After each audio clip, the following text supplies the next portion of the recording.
Hello mga Badodits! Welcome to my YouTube channel.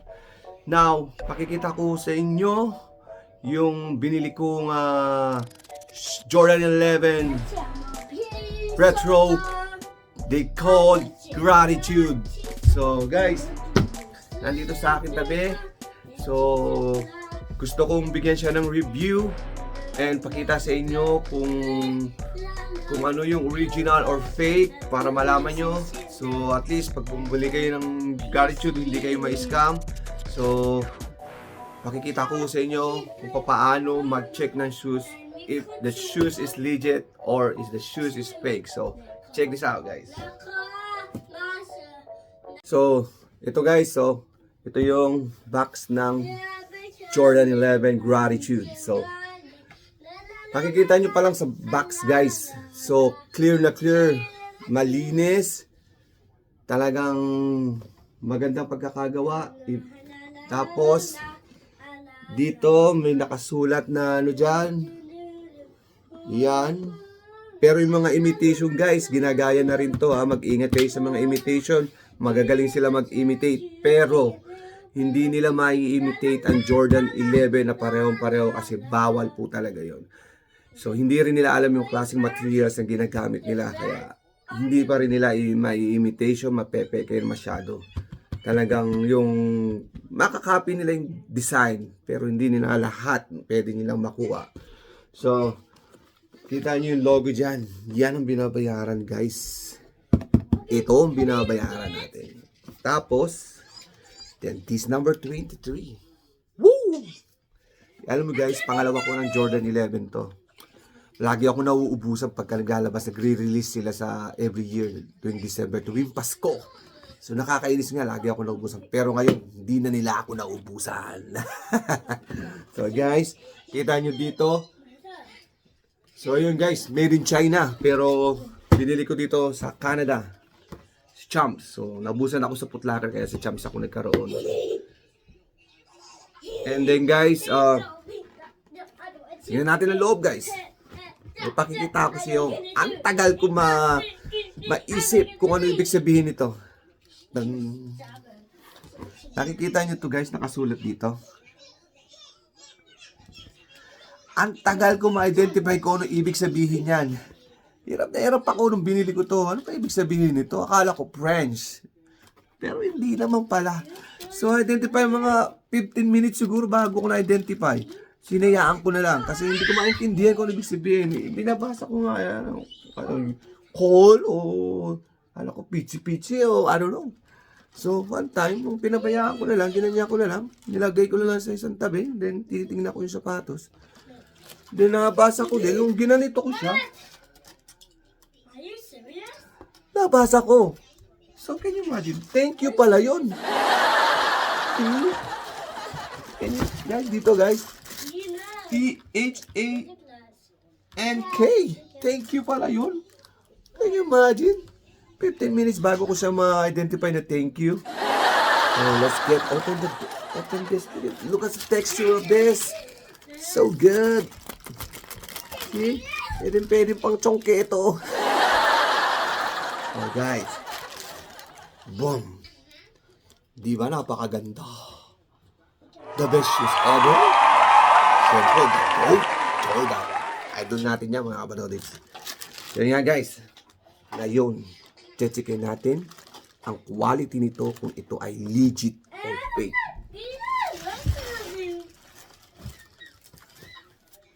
Boom!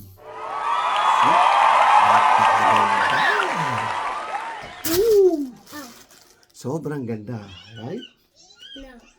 See that guys? So, pakaalam ko po sa inyo ang knowledge ko pagdating sa shoes. Ang number one nyo pong titignan is yung sulse, stitches niya, yung tahi. Okay guys, dito sa Jordan Concord, Gratitude, makikita nyo yung difference ng fake at legit na sapatos. So, makikita nyo ba itong linyang to? Diba? Itong tahing itong first, second, and third. Yan, nakalabas yan ha. Nakalabas yan, hindi nakapasok. Yan ang diskarte ng nag-design itong shoes na kung original or local para hindi nila makopy. Meron silang line dito. May stitches sila dito. So, sinulsihan nila dito guys sa pangatlo. Yung fake na yon ay nakatago, hindi kita. Siguro yung kasi hindi pa ni-release ngayon lang. So, yung mga fake lumabas na. Pero yung original hindi pa nalalabas, yung tunay na So, nauna na yung fake. So, nang dadaya, di ba? So, makikita nyo, kabilaan yan, guys. Kabilaan yan. Ito yung third, no? Pangalawa, guys, yung quality ng stitches, ng tahi niya. Nakikita yung quality ng tahi. Sinulid na ginamit. Maliit lang ang ginamit nila. Ang mga fake, nakita ko meron ako nun. Pero tinapon ko na. Malaki yung mga sinulid na ginagamit nila about dito si Jordan. Lahat ng Jordan 11. So ito, kaya hindi nila kayang kopyahin. Hindi sila makakapandaya. Nasa inyo na lang yun kung magpapaloko kayo. Tsaka dito guys, kita nyo, number 1 yung titignan. Kita nyo yung tahi nila dito. Very close. Yung mga fake is magkalayo sila. Yung dalawang tahi niya magkalayo. So doon nyo malalaman kaagad kung ano ang fake na binibili nyo at kung ano ang legit authentic shoes na dapat nyong bilhin. So, sa Gratitude, itong logong to, hindi siya, sa paros ito, hindi siya shiny na shiny. Pero yung mga imitation ay sobrang shiny. So, doon pa lang makikita nyo na. So, pang-apat, nakikita nyo yung triangle dito.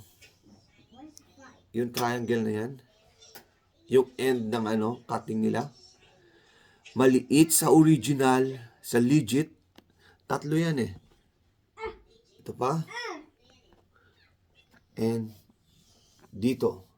So, sa fake, kitang-kita nyo yun. Malaki. So big. So, ang isa pa yung titignan pagdating dito. Bubuksan natin ito. Nakita nyo yung loob. Napakaganda ng pagkakagawa. Gold na gold. Maliwanag. Diba? Itong 23. Sa fake, medyo malabo. Ngayon, pag tinanggal mo yan sa inside sole, teka lang guys, tanggalin lang natin. Makikita nyo dito sa swelas na to, swelas na tawag dito, meron siyang size. Kita nyo yan? Kita ba? May size siya na 10.5. Sa fake, sa imitation, wala. Meron akong yung imitation, but itinapon ko. Ayoko ipakita sa iyo kasi nabwisit ako. Naloko ako, galing China. And this one inside right here. Pinakang bed niya. And the stitches. Napakaganda. Black. Yung fake is white. Pero may lumalabas sa galing sa Europe is white. So kaya nagkakaroon ng problema. At maraming nagko-complain about dito sa shoes regarding sa fake and original. So mag-ingat po kayo. Yung sinasabi ko sa inyo, yun lang po ang titignan nyo para malaman nyo kung original yung sapatos. So ibabalik na natin guys ha. Ibabalik na natin to. Yung swelas niya. Isa pa pakikita ko sa inyo guys. The leather texture. Nakita nyo the leather texture? Pinong-pino siya, pero yung fake, bulky. Hindi siya pino. Sayang nga, dapat di ko tinapon yung fake kong shoes na Jordan 11 before. And then, yung tang niya, ito, tang, level on this, in this shoes right here. Naka-level siya, kita nyo? Level siya, di ba? Sa fake, hindi siya level, angat na angat, and then malaki. It's big. So, isa sa mga titingnan nyo din yun. Ano pa ba? Okay, ito pa isa. Nakita nyo itong carbon fiber. Ang original hindi shiny. Gold and black, di ba? So, hindi siya shiny. Carbon.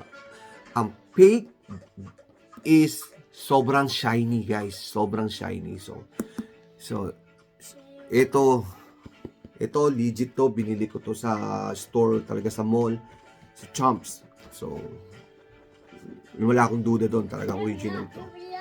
And then, sinasabi ko lang kung ano yung dapat nyong bantayan pag bumili kayo ng mga ganito sa mga nag-online selling, ha. Keep on eye on that. So, wag kayo manloloko, ha. Kasi ito hindi biro.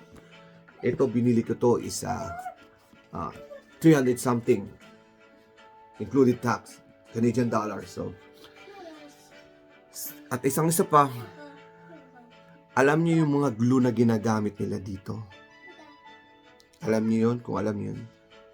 Hindi ko rin alam yun. Pero, pagkakaalam ko yung amoy. So, aamuyin niyo siya.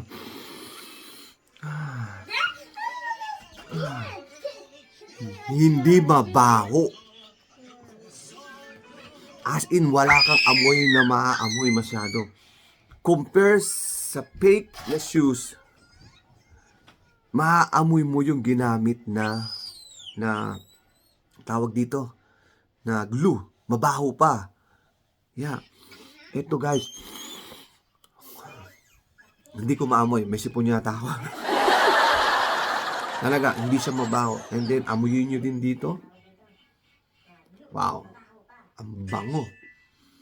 Oh my goodness. Sobrang bango, guys. So, ano pa bang pwede kong sabihin sa inyo? And then, this, no. Etong outside sole na to. And the Jumpman. Ito medyo whitey. Right? Milky, parang gano'n. Tawag nila doon. But, ang imitation, ang fake is yellowish. Parang may pagka nag-yellow-yellow na. So, yun, madali lang malaman din. Pero sa UK, kabaliktaran ang gawa nila. So, kaya maraming complain kasi hindi ma-identify nila kung ano yung legit at ang fake. So, ngayon, i-explain ko sa inyo yung knowledge ko about sa shoes. Dito lang sa shoes na to. Kasi pinag-aralan ko to bago ko gumawa ng video. So, nag-search ako, nag-google ako kung ano ba yung dapat tignan para hindi tayo mapeke sa sapatos. So, yung mga sinasabi ko guys, sundin nyo lang at hindi kayo mapepeke. Panuorin nyo itong video to. So, ano pa ba yung pwede kong wala na. Yun lang yung ko, pwede kong i-share sa inyo. Knowledge ko about the shoes. Oh, diba isa pa dito. Yung nakasulat dito guys, quality of basket. Ito. Ito yung thank you. Dalawa, both sides. So, dito guys, it's a quality basketball product. The greatest, ang sabi niya, sa tang niya, is product created in greatest player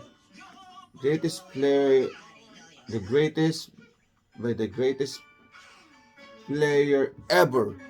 So, yun si Michael Jordan. That's why they call him GOAT. So, yun nga guys. So, yun lang yung mga quality na dapat yung tignan kapag bumili kayo ng Jordan 11. Retro, they call this is gratitude. So guys, if you like my video, please subscribe to my YouTube channel or share or comment below. And what else? yeah, that's everything. So, and mag-comment lang kayo kung ano pa yung gusto nyo malaman about the Jordan 11 Gratitude. So, para hindi ko kayo, nakikita ko lang yung presyo nitong sapatos nito para sa inyo bago tayo mag-alisan, guys. So, this is my receipt from the Chomps.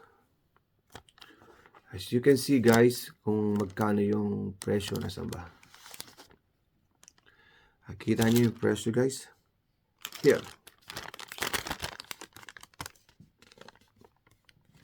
So ba yun?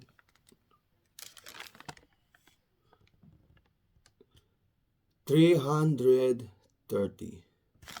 So, 295 Canadian dollar. Ang bili ko dito plus tax.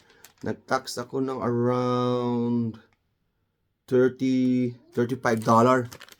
So, kaya naging $330 in Canadian dollar, guys.